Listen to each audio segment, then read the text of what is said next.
Here's a quick rundown of today's top stories, Sunday, January 19th. Some 200 Afghans depart for the United States after visa processing in the Philippines. The spokesperson of the United States Embassy in Manila said on Sunday, January 19th, some 200 Afghans had left the Philippines for the United States after the successful processing of their special immigrant visas. U.S. Embassy spokesperson Kanishka Gangopadhyay said in a statement, "The government of the United States extends deep appreciation to the government of the Philippines for their cooperation and support for U.S. efforts to assist Afghan special immigrants." The full implementation of comprehensive sexuality education in DepEd schools is being pushed. An organization dedicated to empowering women and young people through sexual and reproductive health education and services has called for the full implementation of comprehensive sexuality education in schools under the Department of Education nationwide. Palawan-based organization Roots of Health, in a statement, made the appeal in response to ongoing campaigns against CSE by groups such as the National Coalition for the Family and the Constitution through its Project Dalisay initiative. Project Dalisay launched an online petition opposing the implementation of DepEd's CSE in schools and the passage of Senate Bill 1979, or the Adolescent Pregnancy Prevention Act of 2023. The Philippine Embassy in the United States hosts a reception for Trump's inauguration. The Philippine Embassy in the United States, headed by Philippine Ambassador to Washington Jose Manuel Babe Romualdez, hosted a reception for the incoming administration of President-elect Donald Trump. Trump will be inaugurated on Monday, January 20th, inside the United States Capitol Rotunda in Washington, D.C. The event was moved indoors due to the freezing temperatures and high winds. Representative Castro tells President Bongbong Marcos, "Don't interfere with the impeachment move against Vice President Duterte." Don't interfere with the move to impeach Vice President Sara Duterte.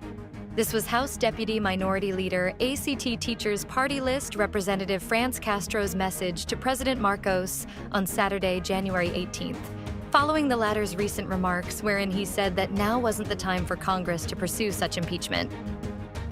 Castro stated, "President Marcos should not interfere with the impeachment process. Congress has a constitutional duty to process this case immediately. The people deserve accountability and transparency." The National Security Council says Filipinos are united in defense of the West Philippine Sea. The National Security Council was elated with the results of a recent Akate research survey, showing 84% of Filipinos support the national government's efforts to assert the country's maritime rights in the West Philippine Sea in the face of China's growing assertiveness in the region.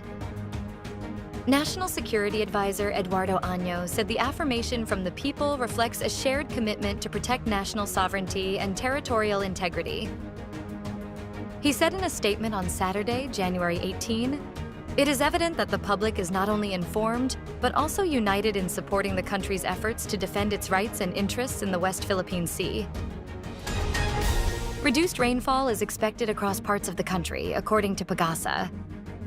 The Philippine Atmospheric, Geophysical, and Astronomical Services Administration said on Sunday, January 19th, that cloud cover has significantly lessened across many parts of the country, leading to a decrease in rainfall over the next 24 hours. While the northeast monsoon continues to affect parts of Luzon, PAGASA weather specialist Grace Castañeda said the overall weather pattern is improving nationwide, especially in areas previously affected by heavy rainfall. TikTok says it will go dark unless it gets clarity from President Biden following the Supreme Court ruling. TikTok said it will have to go dark this weekend unless the outgoing Biden administration assures the company it won't enforce a shutdown of the popular app after the Supreme Court on Friday unanimously upheld the federal law banning the app unless it's sold by its China-based parent company.